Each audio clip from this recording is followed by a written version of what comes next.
Bible, that's why you. Top of the day, beautiful people. It would not copy it, wouldn't it?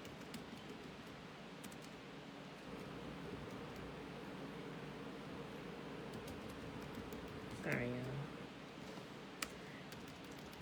Copy my title. For some reason didn't copy it, still had up here. Oh. Okay, my title gonna be messed up on YouTube for a second. It got an extra mark in it. That's waboo. Great morning, Shayla, Trina, hey girl, hey, that's waboo. Tanae, that's waboo. And if you got what that's waboo is, it's a greeting of the Bantu people, meaning house of the Father, recognizing you are the house of Yah, the house of El. Okay, all right, got this going. All right. It's going now. All right, beautiful people. Let me grab my notebook. Where's my pen? All right.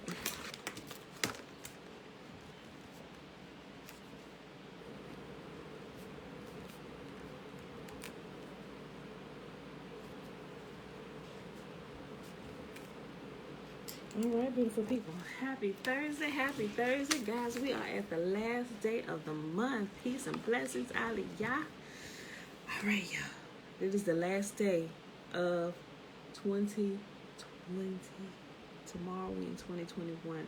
Many blessings upon everybody for this new year we're going into. I know some people had I didn't want to use the wording. I wasn't familiar with the exact meaning. Yeah, it means recognizing that you are the house of the Most High Yah. That's Wabu. It's a Bantu term, but Wabu. It's a greeting.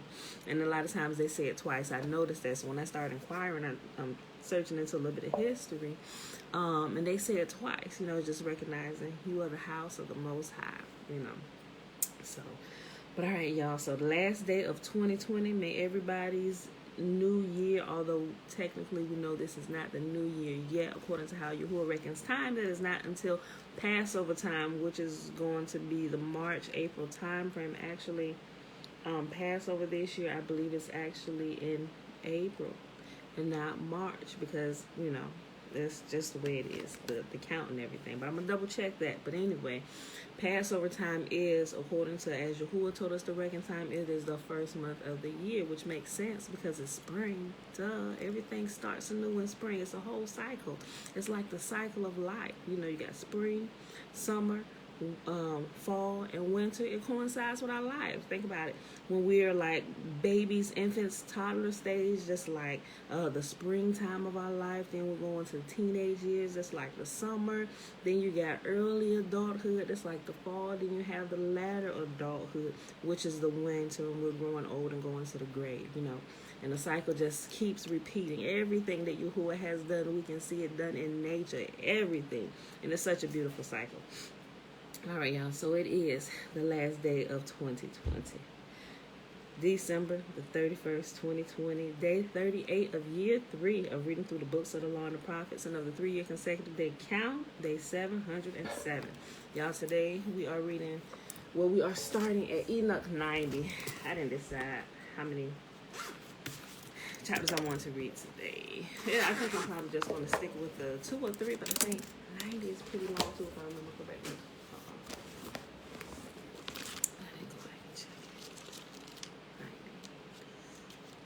We almost done, y'all. Remember, Enoch only has 105. Then we'll hop it right back to Exodus. Then we're skipping over so we can fill in those portions too. Okay, so yeah, we're gonna read. We're gonna stick with the 3. 90, 91, and 92. All right, y'all. So let's get started, and then we'll hop over to the Legends of the Jews. All right, beautiful people. Enoch Chapter 9. What's up situated here? I don't want this to pop on. Okay. All right. Enoch Chapter 90. And I observed during the time, remember, he's still in this, let's keep popping up. He's still talking about this vision. I'm sorry, I gotta adjust this laptop. Sorry, I keep hitting the button. With the Bible. Okay, remember, he's telling about this vision that he's had. So we're still in the middle of that. Okay. Enoch Chapter 90. And I observed during the time that thus 37 shepherds were overlooking, all of whom finished in their respective periods as the first. Others then received them into their hands that they might overlook them in their respective periods, every shepherd in his own period. Afterwards, I saw in a vision that all the birds of heaven arrived, eagles, the aves, kites, and ravens. The eagle instructed them all. They began to devour the sheep, to peck out their eyes, and to eat up their bodies.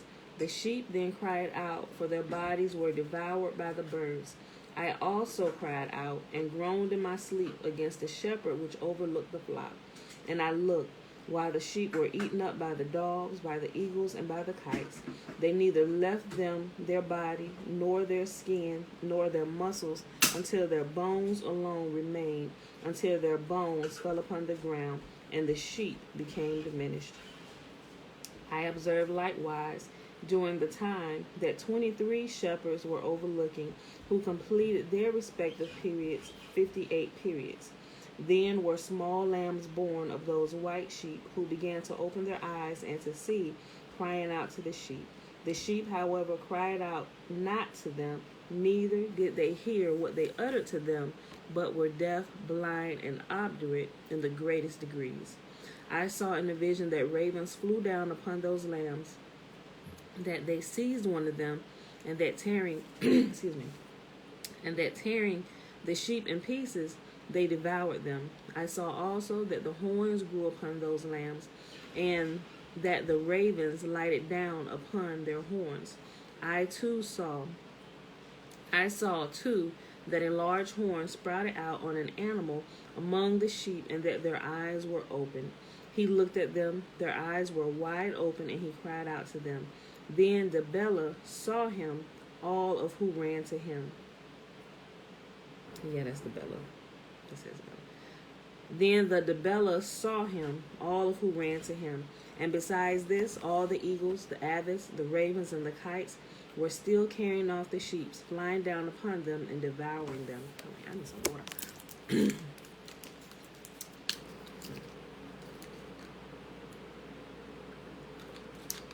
Okay.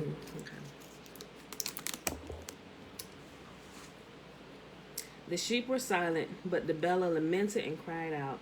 Then the ravens contended and struggled with them. They wished among them to break his horn, but they prevailed not over him. I looked on them until the shepherds, the eagles, the aves, and the kites came, who cried out to the ravens to break the horn of Deliverance, to contend with him and to kill him. But he struggled with them and cried out that help might come to him. Then I perceived that the man came who had written down the names of the shepherds, and who ascended up before Yahuwah of the sheep. He brought the assistants and caused everyone to see him descending to the help of the Deliverance.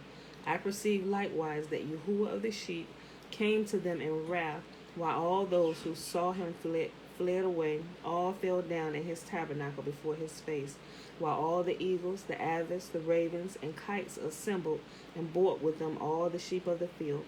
All came together and strove to break the horn of the Deliverance. Then I saw that the man who wrote the sefer at the word of Yahuwah opened the sefer of the destruction which the last 12 shepherds wrought, and pointed out before Yahuwah of the sheep that they destroyed more than those who preceded them. I saw also that Yahuwah of the sheep came to them, and talking in his hand the scepter of his wrath seized all the earth, which became rent asunder, while all the beasts and the birds of heaven fell from the sheep and sunk into the earth, which closed over them. I saw too that a large sword was given to the sheep, who went forth against all the beasts of the field to slay them. But all the beasts and birds of heaven fled away from before their face. And I saw a throne erected in a delectable land. Upon this sat Yahuwah of the sheep, who received all the sealed sephirim, or all the sealed scrolls, which were opened before him. Then Yahuwah called out the first 7 white ones, and commanded them to bring before him the first of the stars, which preceded the stars, whose form partly resembled that of horses, the first star which fell down at first, and they brought them all before him. And he spake to the man who wrote in his presence, who was one of the 7 white ones, saying, Take those 70 shepherds to whom I have delivered up the sheep, and receiving them, killed more of them than I commanded. Behold, I saw them all bound and standing before him. First came on the trial of the stars, which being judged and found guilty, went to the place of punishment. They thrust them into the deep, full of flaming fire and full of pillars of fire. Then the 70 shepherds were judged, and being found guilty, were thrust into the flaming abyss. At that time, likewise, I perceived that one abyss was thus opened in the middle of the earth, which was full of fire. And to this were brought the blind sheep, which being judged and found guilty, were all thrust into that abyss of fire on the earth and burnt. The abyss was on the right of that house, and I saw the sheep burning and their bones consuming. I stood beholding him emerge that ain't I stood beholding him emerge the ancient house, while they brought out its pillars, every plank in it, and the ivory enfolding it. They brought it out and deposited it in a place on the right side of the earth. I also saw that Yahuwah of the sheep produced a new house, great and loftier than the former, which he bound by the former circular spot. All its pillars were new, and its ivory new, as well as more abundant than the former ancient, when he had brought it out. And while all the sheep which were left in the midst of it, all the beasts of the earth, and all the birds of heaven, fell down and worshipped them, petitioning them and obeying them in everything. Then those 3 who were clothed in white, and who, holding me by my hand, had before caused me to ascend, while the hand of him who spoke held me, raised me up and placed me in the midst of the sheep, before the judgment took place. The sheep were all white, with wool long and pure. Then all who had perished and had been destroyed, every beast of the field, that every bird of heaven, assembled in that house, while Yahuwah of the sheep rejoiced with great joy, because all were good, and all had come back again to his dwelling. And I saw that they laid down the sword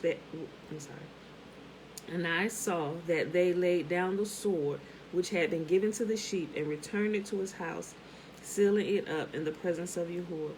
And all the sheep would have been enclosed in that house, had it been capable of containing them. And all the eyes who were open, and the eyes of all were open, gazing on the good one, nor was there one among them who did not behold him. I likewise perceived that house was large, wide, and extremely full. I too saw that a white cow was born, whose horns were great, and that all the beasts of the field and all the birds of heaven were alarmed at him, and entreated him at all times.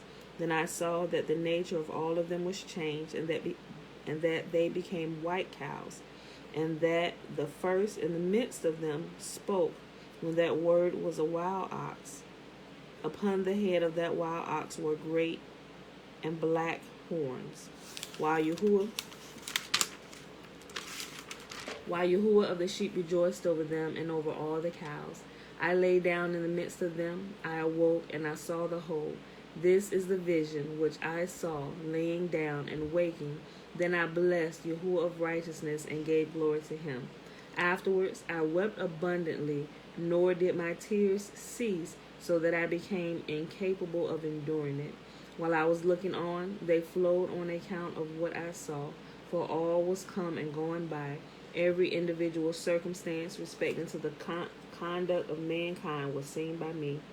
In that night I remembered my former dream, and therefore wept and was troubled, because I had seen that vision. All right.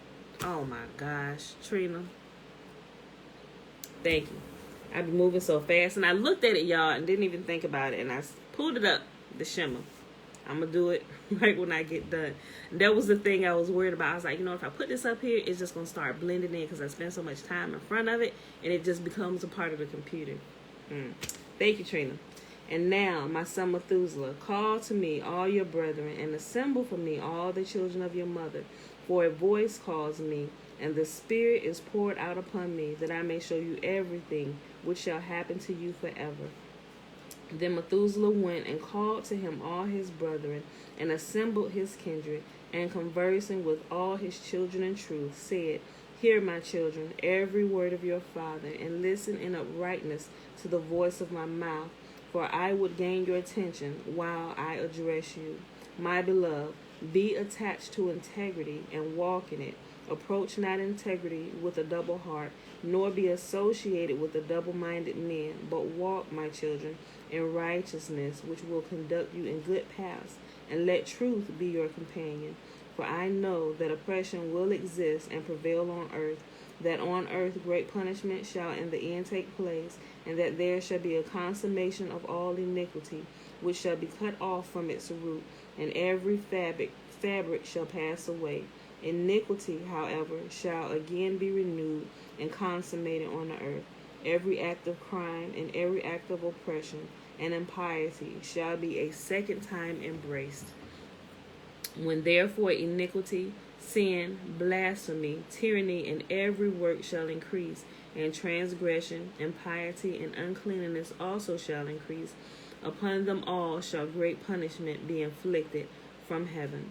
The holy Yahuwah shall go forth in wrath, and upon them all shall great punishment from heaven be inflicted. The holy Yahuwah shall go forth in wrath and with punishment, that he may execute judgment upon the earth.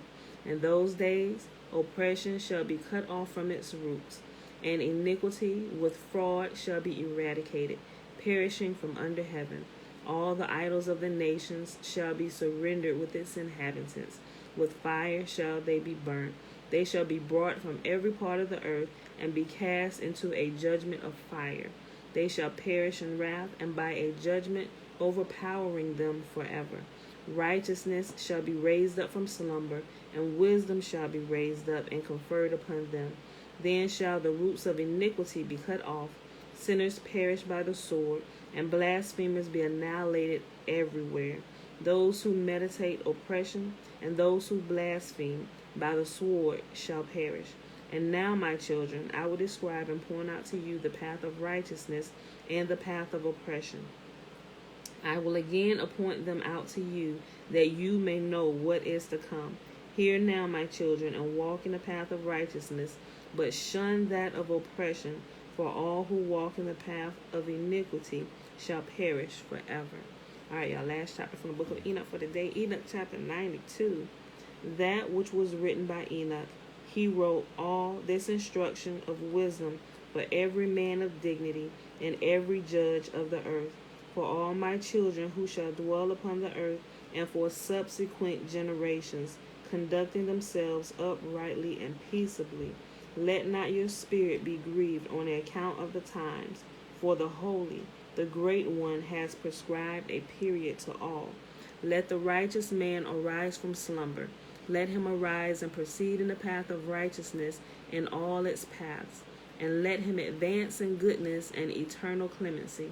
Mercy shall be showed to the righteous man. Upon him shall be conferred integrity and power forever. In goodness and in righteousness shall he exist, and shall walk in everlasting light. But sin shall perish in eternal darkness, nor be seen from that time forward forevermore. All right, beautiful people, and that is our reading in the Book of Enoch for today. Shalom, shalom. Good day, Natasha, Mom. All right, y'all.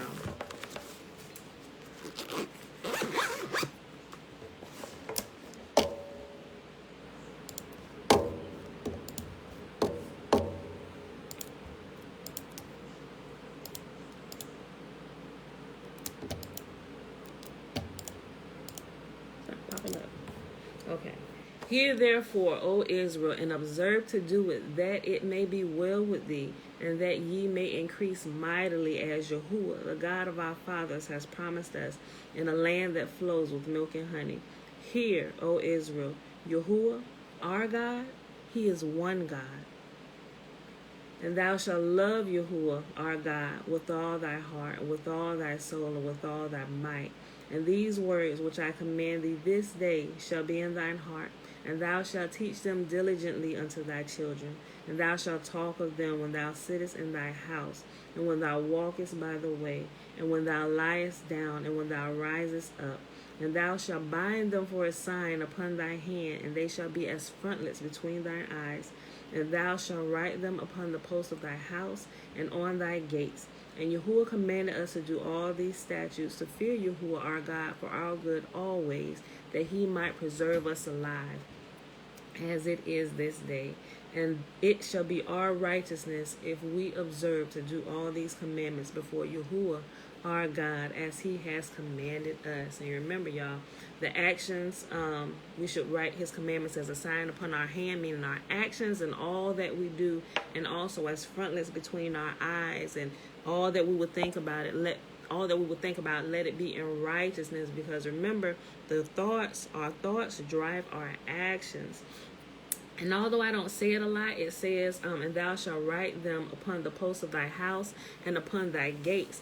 I don't know if you guys ever heard of a mezuzah, but it's a Jewish term. But what it is, it's like a little box or a little ornament kind of, and it actually has a very tiny scroll in it with Yahuwah's commandments written on it. So it's like a little. Some of them probably about as thin as a pen, some are a little bit bigger, but the one I have is actually the shape of a tree. It's like a metal tree, but it's like a blue metallic color. I ordered it from Amazon. You can type in mezuzah, MEZZUAH. I think that's right, mezuzah. But anyway, it's like a little ornament that you can actually stick on the doors of your house. So we have one on our, because like I say, we try to, not that we're like doing things, but as like a show of our faith, so that I'm always reminded of it, and I'm doing it outwardly, just like we practice and we rehearse keeping Yahuwah's commands, is so that we can remember them. It's good to put some of these things in practice, and some people call them religious acts, but it's to help us remember things. A lot of times we remember a lot better when we do. So when Passover comes, we go through the story of Passover again and what happened, so the story is always there in the forefront, so we can remember the lessons from it, and we can remember that it's always Yah who fights for us and who leads and guides us. The same reason why I put the mezuzah on our house and also our business, our front door and our back door, and just stick it in the doorway. I actually use, some of them have like little nails where you can nail it into the wooden part, and some of them, like the ones I have now, I just got like some Gorilla Tape and just stuck a little piece up there and just stuck it right up there with the scroll in the back, you know. So yeah, that's pretty much how I do that, how we keep the commands on our gates or our doors. Because I mean, we have a gate, but I don't know that I could stick it out there on the gate. I guess I could find one that's weatherproof. I thought about it before, but I haven't put one on the gate. I just put it on the entrance of our doors, you know, just stick it right there, so when people come in, our family know, they'll touch the mezuzah. Or when people come through the threshold and they wonder about it, they ask about it, and there's an open door. Oh, that keeps the commandments. It has inside of it, it has the 10 commandments of Yah, you know, and we're reminded every time we see it to remember to be faithful to Yah and to keep his commands while we're here on the earth, because when we keep his commands, he keeps us and everything about us. So when I say we practice it, we literally try and practice it, you know, with not being like over religious or anything, but simply doing simple things that we can also not just remind ourselves, but it tells us to teach our children diligently. It's giving them a focus point, something to relate to, something that they can see and they can remember as they grow, because we tend to remember, like I said, by doing and experiencing, you know. So but that's why. All right, y'all, so I ran my mouth enough about that. Let's hop on over here to the Legends of Jews and pick up where we left off yesterday on page...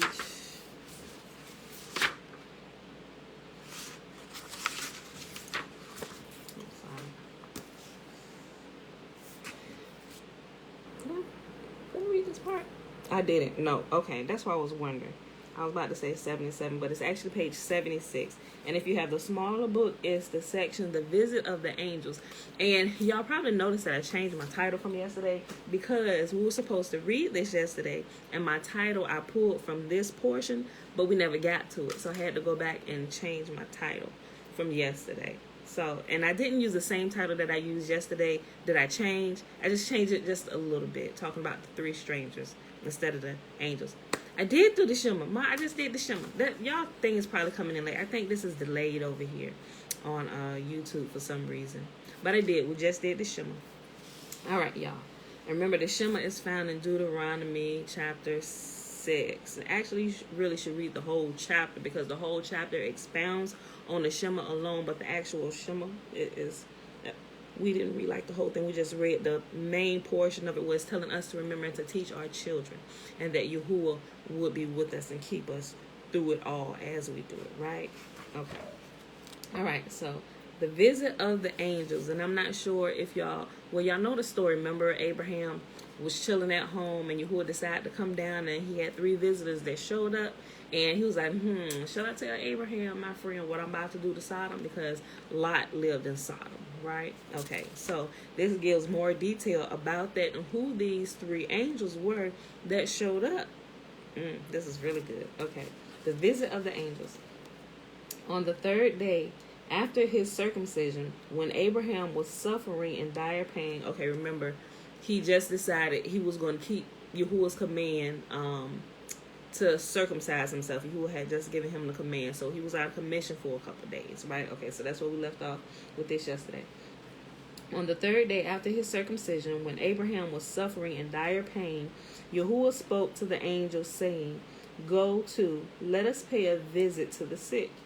The angels refused and said, "What is man that thou art mindful of him, and the son of man that thou visitest him, that thou desirest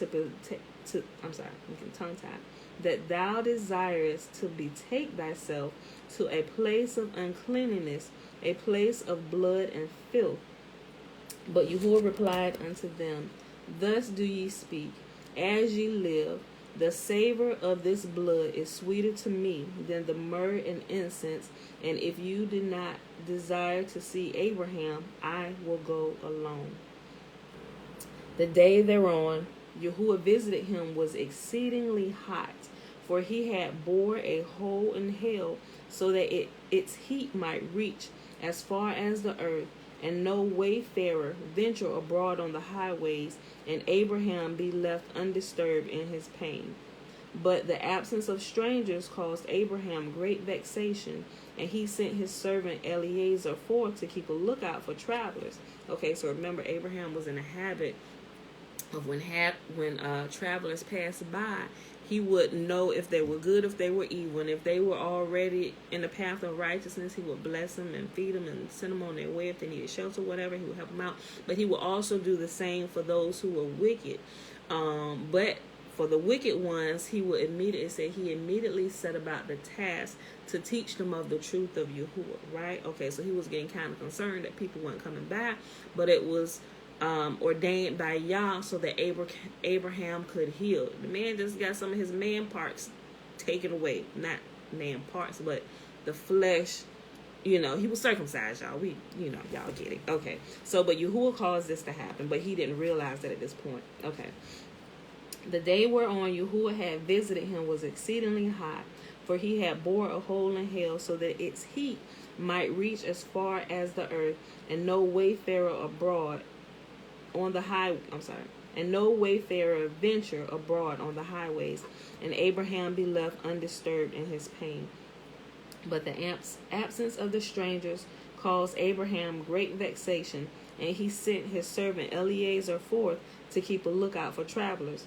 When the servant returned from his fruitless search, Abraham himself, in spite of his illness and the scorching heat, prepared to go forth on the highway and see whether he would not succeed, where failure had attended Eliezer, whom he did not wholly trust at any rate, bearing in mind the well-known saying, "No truth among slaves." At this moment, Yahuwah appeared to him, surrounded by the angels. Quickly, Abraham attempted to rise from his seat, but Yahuwah checked every demonstration of respect. And when Abraham protested that it was unbecoming to sit in the presence of Yahuwah, Yahuwah said, "As thou livest, thy descendants at the age of 4 and 5 will sit in days to come in the schools and in the synagogues, while I reside therein." Meantime, Abraham beheld 3 men. They were the angels, and here are the 3 angels that showed up. Excuse me. I'm sorry, y'all.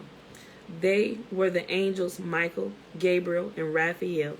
They had assumed the form of human beings to fulfill his wish for guests towards whom to exercise hospitality. Each of them had been charged by Yahuwah with a special mission, besides to execute on the earth.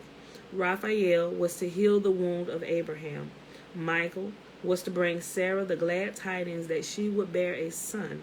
And Gabriel was to deal destruction to Sodom and Gomorrah. Excuse me.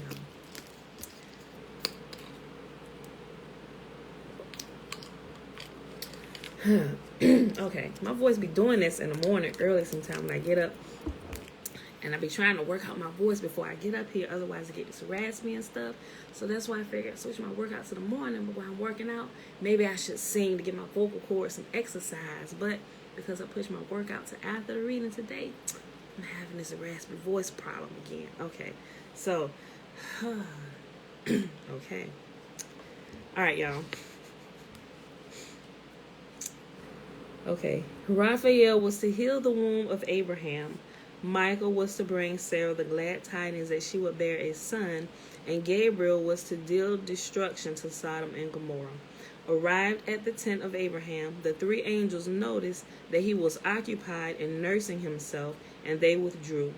Abraham, however, hastened after them through another door of the tent, which had open entrances on all sides. He considered the duty of hospitality more important than the duty of receiving the Shekinah. Turning to Yahuwah, he said, O Yah, may it please thee not to leave thy servants while he provides for the entertainment of his guests. Then he addressed himself to the stranger walking in the middle between the other two, whom by this token he considered to be the most distinguished. It was the archangel Michael. And he bade him and his companions turn aside to his tent. The manner of his guests, who treated one another politely, made a good impression upon Abraham. He was assured that they were men of worth whom he was entertaining. But as they appeared outwardly like Arabs, and the people worshipped the dust of their feet, he bade them first wash their feet, that they might not defile his tent. He did not depend upon his own judgment in reading the character of his guests. By his tent a tree was planted which spread its branches out over all who believed in Yahuwah and afforded them shade. But if idolaters went under the tree, the branches turned upward and cast no shade upon the ground. Whenever Abraham saw this sign, he would at once set about the task of converting the worshippers of the false gods. And as the tree made a distinction between the pious and the impious, so also between the clean and the unclean. Its shade was denied them as long as they refrained from taking the prescribed ritual bath in the spring that flowed out from its roots, the waters of which rose at once for those whose uncleanliness was of a venial character and could be removed forthwith, while others had to wait 7 days for the water to come up. Accordingly, man, that's something. Imagine going here and they telling you, look, the water gonna rise for you. Imagine this is like a magical spring. So imagine you go in there and the waters don't immediately come for you. Everybody gonna know you one of the worst sinners, bro. Because it said it for the worst of sinners, it took 7 days for the waters to come up. I can imagine what the waters will say. Oh no, we ain't going up this time. Our waters is not gonna clean him. Okay. Play too much. I gotta stop. Okay. Accordingly, Abraham bade 3 men lean against the trunk of the tree, thus he would soon learn their worth or their unworthiness. Being of the truly pious, who promised little but performed much, Abraham said only, I will fetch a morsel of bread and comfort ye your hearts, seeing that ye chance to pass by my tent at dinner time. Then, after ye have given thanks to Yahuwah, ye may pass on. But when the meal was served to the guests, it was a royal banquet, exceeding Solomon's at the time of his most splendid magnificence. Abraham himself ran into the herd to fetch cattle for meat. He slaughtered 3 cows that he might be able to set a tongue with mustard before each of his guests, in order to accustom Ishmael.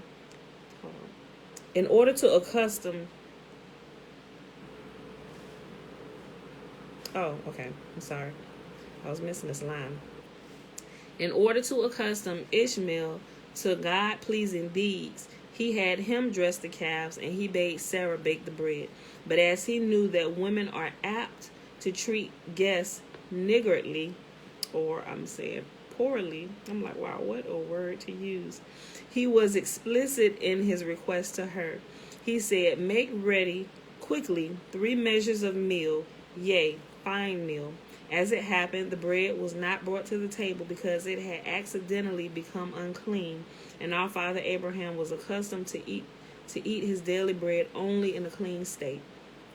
Abraham himself served his guests, and appeared to him that the 3 men ate. But this was an illusion. In reality, the angels did not eat. Only Abraham, his three friends, Aner, Eshcol, and Mamre, his son Ishmael, partook of the banquet, and the portions set before the angels were devoured by a heavenly fire. Although the angels remain angels, even in their human disguise, nevertheless, the personality of Abraham was so exalted that in his presence the archangels felt insignificant. After the meal, the angels asked after Sarah, though they knew that she was in retirement in her tent, but it was proper for them to pay their respects to the lady of the house and send her a cup of the wine over which the blessing had been said. Michael, the greatest of the angels, thereupon announced the birth of Isaac. He drew a line upon the wall, saying, when the sun crosses this point, Sarah will be with child, and when he crosses the next point, she will give birth to a child. This communication was intended for Sarah and not for Abraham, to whom the promise had been revealed long before. The angels made at the entrance to her tent, but Ishmael stood between the angel and Sarah, for it would not have been seemly to deliver the message in secret with none other by. Yet so radiant was the beauty of Sarah that a beam of it struck the angel and made him look up. In the act of turning toward her, he heard her laugh within himself. Is it possible that these bowels can yet bring forth a child?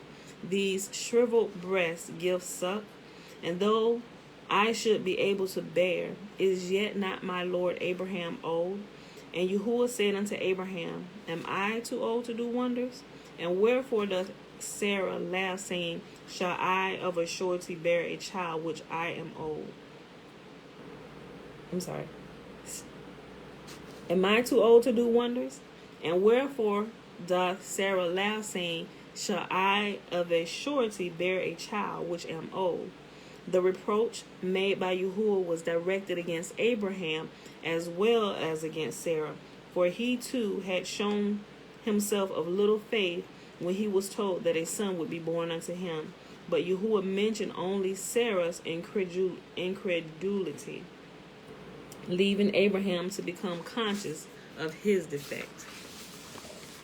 Regarding the peace of their family life, Yahuwah had not repeated Sarah's words accurately to Abraham. Listen to this. And I thought I thought about this. And I thought about like my own personal life and different things. And I thought about other things that I have observed from other husbands and wives. I'm like, you know what? There is truth to this. Not that this is wrong, but it made me actually sit and think about some things. Listen to what Yahuwah said, right? Regardful of the peace of their family, Yahuwah had not repeated Sarah's words accurately to Abraham. Abraham might have taken amiss what his wife had said about his advanced years, and so precious is the peace thus between husband and wife that even the Holy One, blessed be He, preserved it at the expense of truth. Bruh. I'm like, wait, what? And it made me think about the scripture where it talks about how even marriage is a mystery, right? And Yahuwah, over everything, Yahuwah will, if we don't go screwing stuff up, right? Yahuwah will do all within His power. Not that He has to struggle, but He will do all within His power to help preserve the peace in a household between a husband and a wife. Because, shucks, nations come from husband and wives. Like, if the marriage unit is not together, the children are not going to be together. And if the children are not going to be, if the children aren't together, the whole family has gone amiss. And when your family is out of order, then you have your communities out of order. And when your communities are out of order, then your what goes after communities? I guess you could say in our day, like the cities get out of order, then the states get out of order, then the country gets out of order, and we have a whole friggin' world who has gone completely amiss and are corrupt. And it all extends from the husband and the wife. Now, I'm not saying if the husband and wife have separated or if they've gone amiss, that all hope is lost, because it's not. Because at any point throughout the generations or anybody from that family, they can obtain the favor for Yah to kind of keep the blessing on that household. Even sometime if it's separated, but it comes with actually making a choice to keep to his commands, because he said, if you keep my commands, I will keep you and all that concerns you in your household. So that's one thing that I learned early, and I really thank Yah that I learned that early, because I come from a broken home. Not that it was horrible, but we still turned out all right. But I found that it's a lot better when I cling to Yah.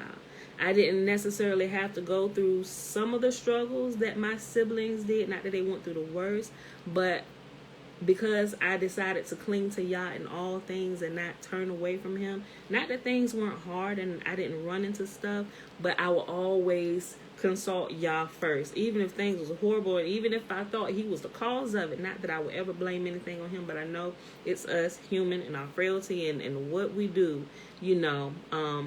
My thing was, okay, Yah, I have to see what the lesson is in this that you need me to see, so that's just been my mindset for a while.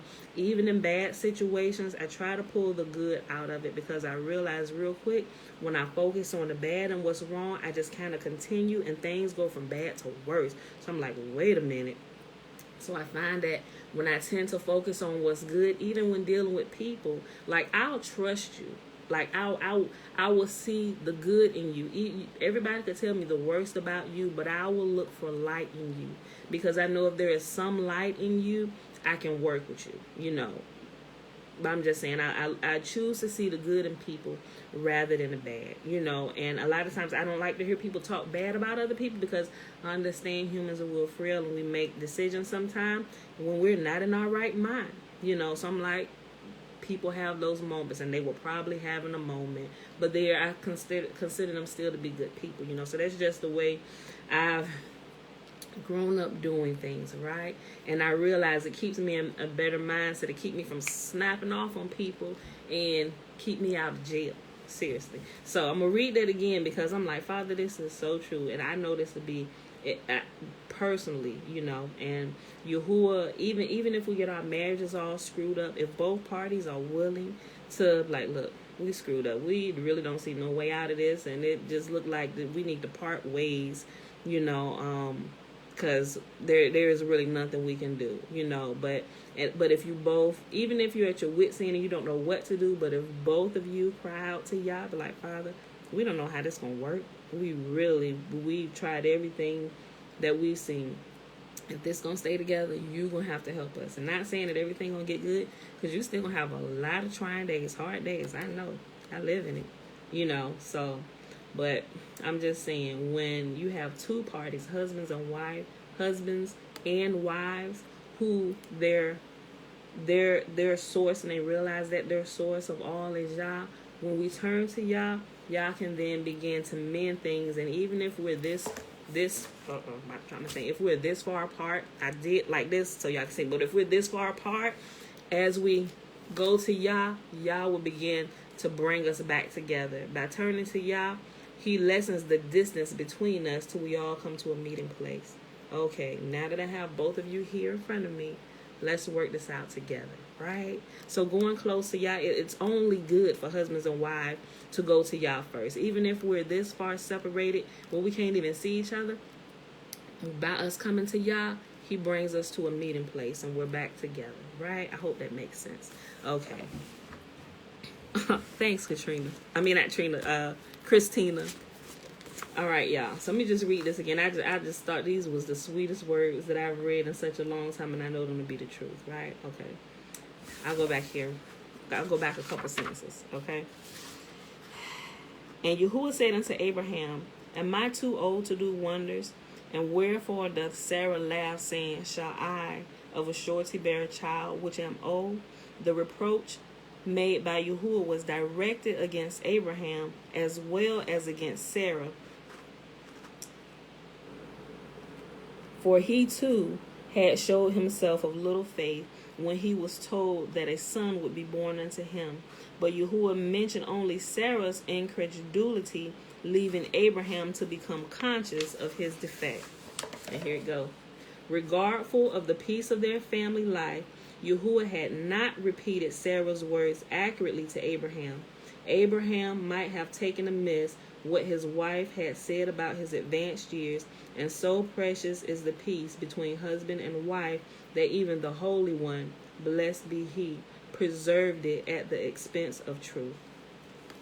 All right, y'all, that'll preach all day long. That's good, all day long. After Abraham had entertained his guests, he went with them to bring them on their way. For important as the duty of hospitality is, the duty of speeding the parting guests is even more important. Their way lay in direction of Sodom, whither two of the angels were going, the one to destroy it, and the second one to save Lot, while the third, his errand to Abraham fulfilled, returned to heaven. All right, we're in the next section, the cities of sin. The inhabitants of Sodom and Gomorrah and the three other cities of the plain were sinful and godless. In their country there was an extensive vale where they foregather annually with their wives and their children and all belonging to them to celebrate a feast lasting several days and consisting of the most revolting orgies. If a stranger merchant passed through their territory, he was besieged by them all, big and little alike, and robbed of whatever he possessed, each one a portion bagatelle, until the traveler was stripped bare. Okay, I remember this. Okay, so everybody was taking little bits and pieces of the merchant's stuff, until the merchant didn't have anything left. You right, Dana, our words are so important. We have to be careful of what we speak. I'm 100% believer in that. Yes and amen. Each one a portion of bagatelle until the traveler was stripped bare. If the victim ventured to remonstrate with one or another, he would show him that he had taken a mere trifle, not worth talking about. And the end was that they hounded him from the city. Once upon a time, it happened that a man journeying from Elam arrived in Sodom toward evening. No one could be found to grant him shelter for the night. Finally, a sly fox named Hedor invited him cordially to follow him to his house. Okay, so we read this story before. I remember this back here. But back here it gave a little more detail. I think this is just going to kind of sum it up a little bit, but it's going to expound it in other ways to hit on a couple other things. Okay. Finally, a sly fox named Hedor invited him cordially to follow him into his house. The sodomite had been attracted by a rare, magnificent carpet strapped to the stranger's ass by means of a rope. He meant to secure it for himself. The friendly persuasions of Hedor induced the stranger to remain with him 2 days, though he had expected to stay only overnight. When the time came for him to continue on his journey, he asked the host for his carpet and the rope. Hedor said, "Thou hast dreamed a dream, and this is their interpretation of thy dream. Thy rope signifies that thou wilt have a long life, as long as a rope, and the varicolored carpet indicates that thou wilt own an orchard wherein thou wilt plant all sorts of fruits." The stranger insisted that his carpet was a reality, not a dream fancy, and he continued to demand its return.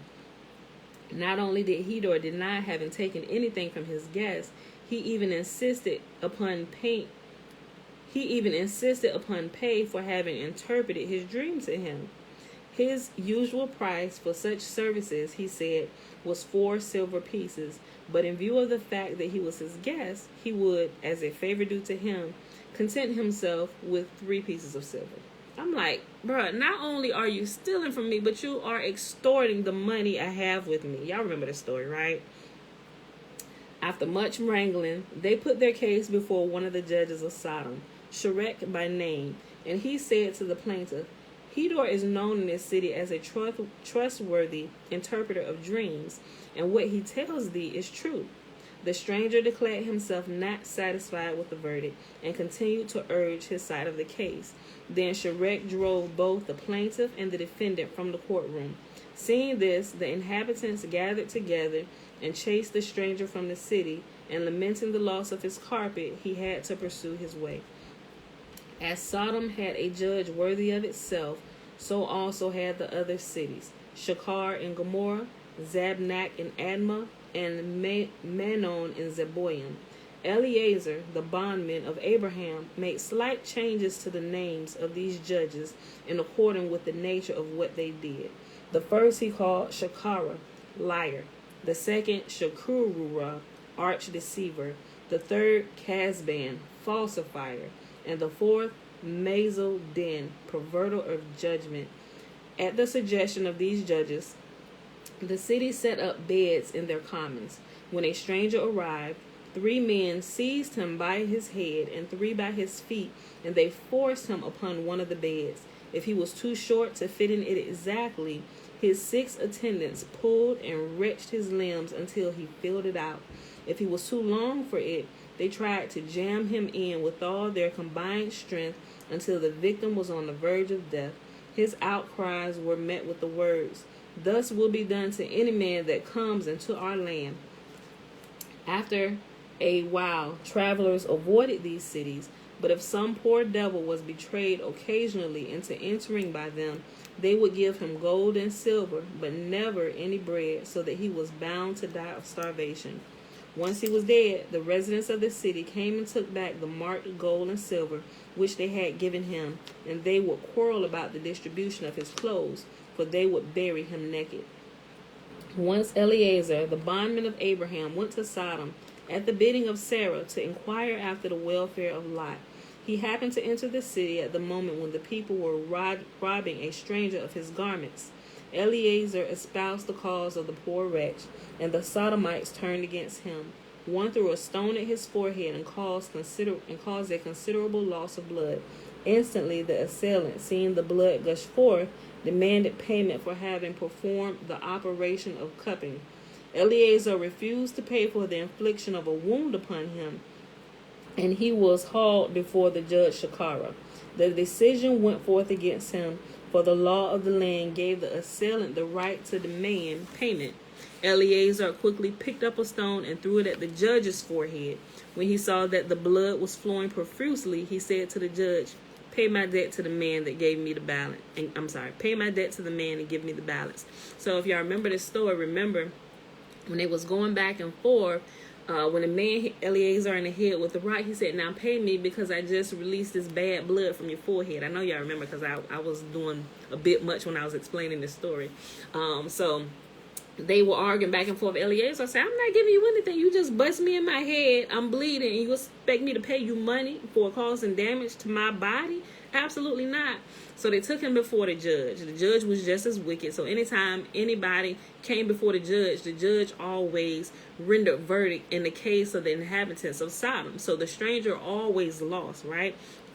And so this particular time, when the member of the citizen of Sodom took Eliezer before this wicked judge, he said, "Listen, judge, I done helped this man release bad blood from his forehead, and he won't pay me." And the judge was like, "Hey, this is our custom. If somebody help you relieve bad blood from your forehead, then you must pay them for what they did for you." It pissed Eliezer off, so he took up a rock and smashed the judge in the forehead. He said, "Boom, judge, I just released bad blood from your forehead. So now, the money that I owe him, that you need to pay me from releasing the bad blood, take that money you owe me and give it to him and send me the balance," right? I'm like, oh, snap. I was like, Eliezer is smart. Okay, so I know y'all remember that story. Okay, I'm going to keep reading. "The cause of their cruelty was their exceeding great wealth. Their soil was gold, and their miserliness and their greed for more and more gold, they wanted, in their miserliness and their greed for more and more gold, they wanted to prevent strangers from enjoying aught of their riches. Accordingly, they flooded the highways with streams of water so that the roads to their city were obliterated and none could find the way thither. They were as heartless towards beasts as towards men. They begrudged the birds what they ate and therefore extirpated them. They behaved impiously towards one another too, not shrinking back from murder to gain possession of more gold. If they observed that a man owned great riches, 2 of them would conspire against him. They would beguile him in the vicinity of ruins, and while one kept him on the spot by pleasant conversation, the other would undermine the wall near which he stood until it suddenly crashed down upon him and killed him. Then the 2 plotters would divide his wealth between them. Another method of enriching themselves with the property of others was in vogue among them. They were adroit thieves. When they made up their minds to commit theft, they would first ask their victim to take care a sum of money for them, which they smeared with strongly scented oil before handing it over to them. The following night, they would break into his house and rob him of his secret treasures, led to the place of concealment by the smell of the oil. Their laws were calculated to do injury to the poor. The richer a man, the more he was favored before the law. The owner of 2 oxen was obliged to render 1 day's shepherd's service, but if he had 1 ox, he had to give 2 days' service. A poor orphan who was thus forced to tend the flocks a longer time than those who were blessed with large herds, killed all the cattle entrusted to him in order to take revenge upon his oppressors. And he insisted, when the skins were assigned, that the owner of the 2 head of cattle should have but 1 skin, but the owner of the 1 head should receive 2 skins, in correspondence to the method pursued in assigning the work. For the use of the ferry, a traveler had to pay 4 zuz, but if he waded through the water, he had to pay 8 zuz. The cruelty of the Sodomites went still further. Lot had a daughter, Paltit, so named because she had been born to him shortly after he escaped the captivity through the help of Abraham. Paltit lived in Sodom, where she had married. Once a beggar came to town, and the court issued a proclamation that none should give him anything to eat in order that he might die of starvation. But Paltit had pity upon the unfortunate wretch, and every day she went to the well to draw water, and she supplied him with a piece of bread which she hid in her water pitcher. The inhabitants of the 2 sinful cities, Sodom and Gomorrah, could not understand why the beggar did not perish, and they suspected that someone was giving him food in secret. 3 men concealed themselves near the beggar and caught Paltit in the act of giving him something to eat. She had to pay for her humanity with death, and she was burnt upon a pyre. The people of Admah were no better than those of Sodom. Once a stranger came to Admah, intending to stay overnight and continue his journey the next morning. The daughter of a rich man met the stranger and gave him water to drink and bread to eat at his request. When the people of Admah heard of this infraction of the law of the land, they seized the girl and arraigned her before the judge, who condemned her to death. The people smeared her with honey from top to toe and exposed her where bees would attract to her. The insects stung her to death, and the callous people paid no heed to her heart-rending cries. Then it was Yahuwah that resolved upon the destruction of these sinners. Man, they was doing some crazy stuff down here, right? This is what got Sodom and Gomorrah poof, pow, going, got them burnt up. Then it was that Yahuwah resolved upon the destruction of these sinners. When Yahuwah saw that there was no righteous man among the inhabitants of the sinful cities, and there would be none among their descendants, for the sake of whose merits the rest might be treated with a lenient consideration, he resolved to annihilate them one and all. He said, we're just going to take care of this all at once. We're just going to kill everybody. Everybody got to go. He said, because even for generations I see that not one righteous person will rise among them. That's got to be tough to know that. But before judgment was executed, Yahuwah made known to Abraham what he would do to Sodom, Gomorrah, and the other cities of the plain, for they formed a part of Canaan, the land promised unto Abraham, and therefore did Yahuwah say, I will not destroy them without the consent of Abraham. Like a compassionate father, Abraham importuned the grace of Yahuwah in behalf of the sinners. He spoke to Yahuwah and said, Thou didst take an oath that no more should all flesh be cut off by the waters of a flood. Is it meet that thou should evade thy oath and destroy the cities by fire? Shall the judge of all the earth not do right himself? Verily, if thou desirest to maintain thy word, verily, if thou desirest to maintain the world, thou must give up the strict line of justice. If thou insisted upon the right alone, there can be no world. Whereupon Yahuwah said to Abraham, Thou takest delight in defending my creatures, and thou wouldst not call them guilty. Therefore I spoke with none but thee during the 10 generations since Noah. Abraham ventured to use still stronger words in order to secure the safety of the godless. Be that far from thee, he said, to slay the righteous with the wicked, that the dwellers on the earth say not, it is his trade to destroy the generations of men in a cruel manner, for he destroyed the generation of Enoch, then the generation of the flood, and then he sent the confusion of tongues. He sticks ever to his trade. Yahuwah made the reply, I will let all the generations I have destroyed pass before thee, that thou mayst see that they have not suffered the extreme punishment that they deserved. But if thou thinkest that I did not act justly, then instruct thou me in what I must do, and I will endeavor to act according with thy words. I'm like, wow. Yahuwah said to Abraham, he said, listen, if you don't think I did right judgment, take a look, and then you tell me what I should do. Boy, he trusted Abraham. Because some of us will be like, yeah, go ahead and take out that city. And because his brother lived over there, because he was in cahoots with him, because he lied, I'm going to need you to take out that whole city too. But wait, leave her. I like her. But can you just move her out the way? But go ahead and destroy the rest of the city. Like, you would really got to trust human flesh for him to say to him, listen, okay, maybe it was me that was wrong. Go ahead and look over what I did, and then you tell me what I should do in this case. I'm like, man, they were straight evil, Mom. Yahuwah made reply, I will let all the generations I have destroyed pass before thee, that thou mayest see that they have not suffered the extreme punishment they deserve. But if thou thinkest that I did not act justly, then instruct thou me in what I must do, and I will endeavor to act in accordance with thy words.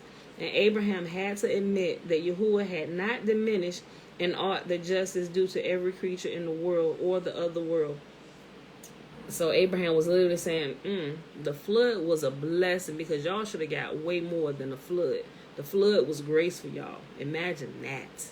Imagine that, right? Nevertheless, he continued to speak, and he said, Wilt thou consume the cities if there be 10 righteous men in each? And Yahuwah said, No. If I find... Hold on. No. Wait, I'm going to skip. Could I skip? Hold on. Wilt thou consume the cities if there be 10 righteous men in each? And Yahuwah said, No. If I find 50 righteous therein, I will not destroy the cities.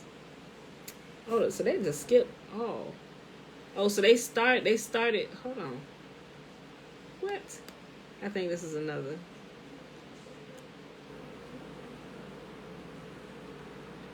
Okay, so we know that they started at like 50, then they ended at 10, right? Okay. I'll read this in order like it said. Nevertheless, he continued to speak, and he said, Will thou consume the cities if there be 10 righteous men in each? And Yahuwah said, No. If I find 50 righteous therein, I will not destroy the cities. Abraham, I have taken upon me to speak unto Yahuwah, I who would have been turned long since into dust of the ground by Raphael, and into ashes by Nimrod, had it not been for thy grace. Peradventure, there shall lack 5 of the 50 righteous for Zor, the smallest of the 5 cities. Wilt thou destroy all the city for lack of 5? Yahuwah, I will not destroy it if I find there 45. Okay, I see how they count. Okay, that wasn't a typo. Okay.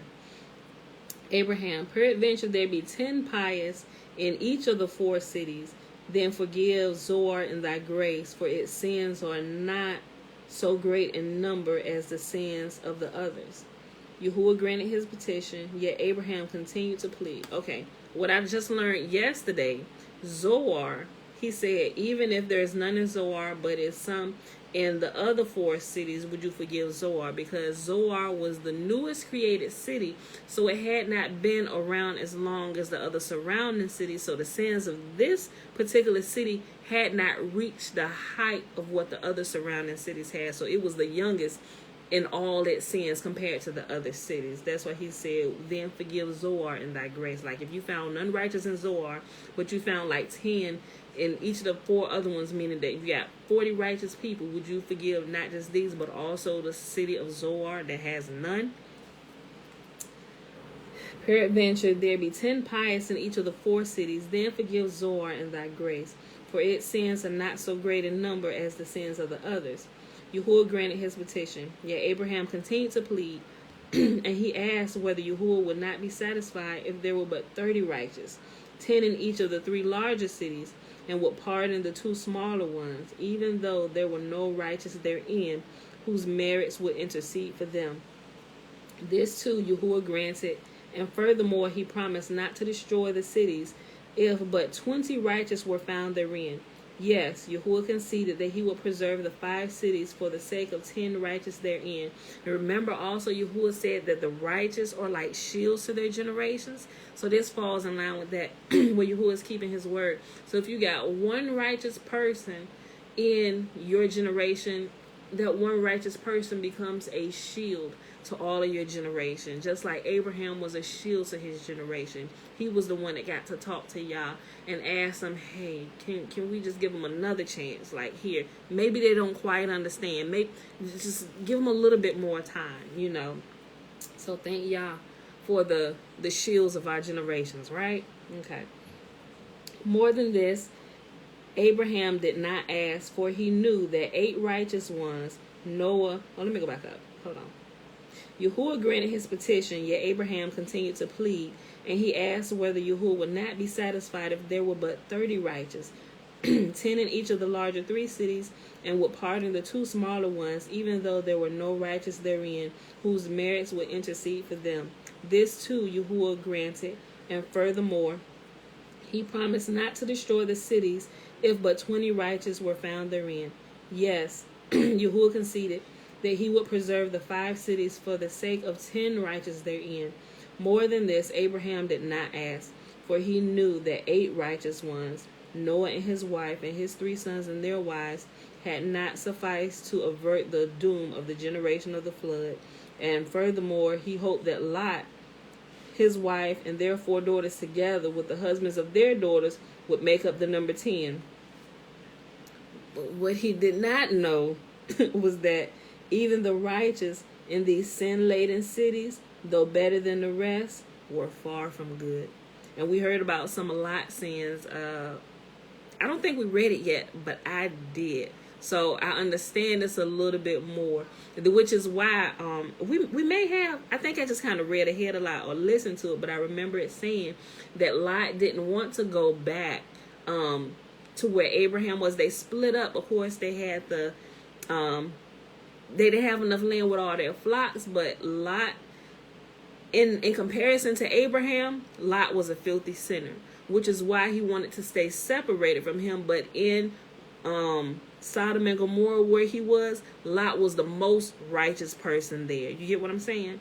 You know, so he figured that Yahuwah would keep him alive longer if he was a little bit further away from Abraham, because clearly nobody could be righteous like Abraham, which was a lie. You really could, but that was Lot's reasoning, that Yahuwah may keep him alive a lot longer, because if you go to a more wicked city, he will be considered the most righteous. You know, I mean, that was his thinking from what I understand. Okay. Abraham did not cease to pray for the deliverance of the sinners, even after the Shekinah had removed from him. But his supplications and his intercessions were in vain. For 52 years, Yahuwah had warned the godless. He made mountains to quake and to tremble, but they hearkened not to the voice of admonition. They persisted in their sins, and their well-merited punishment overtook them. Yahuwah forgives all sins, only not an immoral life. And as these sinners led a life of debauchery, they were burnt with fire. And that, my beautiful people, is our reading for today. So Yahuwah, he is very long-suffering, and he holds on with us. He hold on with us as long as absolutely possible, pleading with us, sending us different people and things and circumstances to get us back on the righteous path. And we know for 120 years, even when he decided that he was going to destroy the world with a flood, he gave them 120 years to repent. And even after all the righteous had died, he extended another 7 days for the purpose of lamenting and grieving and mourning. But he said, maybe in this extra 7 days that I'm giving them for this, because he really didn't have to. They was going to die anyway. He could have took them as soon as the last one, as soon as Methuselah closed his eyes. He could have started, but he gave them another 7 days. And during this 7 days, it was like last-ditch effort. Okay, let's shake the earth. We're going to have earthquakes, and maybe we'll, this will shake them and consider maybe this is Jah extremely angry. The same thing is happening today. No one is considering their ways. We got all kind of catastrophes happening. The earth is reeling and shaking, and earthquakes. We got the some of the volcano fault lines ready to erupt and stuff, the ring of fire, all this stuff, and no one is considering that Yahuwah might be a little ticked off with these sons of the dirt down here and tearing up his good home he gave to us and doing all manner of craziness down here. There ain't nobody considering. Nobody's considering. All right, so I hope you all are considering and returning to y'all, repenting as soon as you realize it, and getting back on the path to righteousness. Meaning, just do what's right. That's what it is. Do what's right because it's right. Don't take advantage of people, right? Help people when you have the opportunity, if it's in your power to, right? That's simply what it is. It's simply what it is in a nutshell. All right, beautiful people. So that's everything for today. We read Enoch chapters 90 through 92. And we read Legends of the Jews, filling in some of the portions in Genesis that we didn't get on page 76 through 80. And we'll pick up the rest of this tomorrow, guys. We'll be done with Enoch in a couple days. So like I said, what we haven't filled in from Genesis here, if you got it, you just gonna have to fill in yourself. But then we gotta hop, once we start in Exodus, we gotta hop to the section and fill in these Exodus portions, which are extremely interesting. They're very good, especially once they get to the wilderness and some of the stuff that start happening out here. All right, we did read a portion of that when Yahuwah gave them the Torah.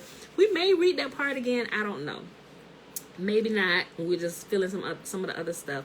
But maybe when we get to that part, I'll reference that video. So if you did miss it, you can go back and listen to that, because we probably won't reread. I'm trying to read as much and fill in as much that we haven't already. Because after we leave out of Exodus, we got to keep moving on and fill in some of these other pieces, right? Okay, y'all.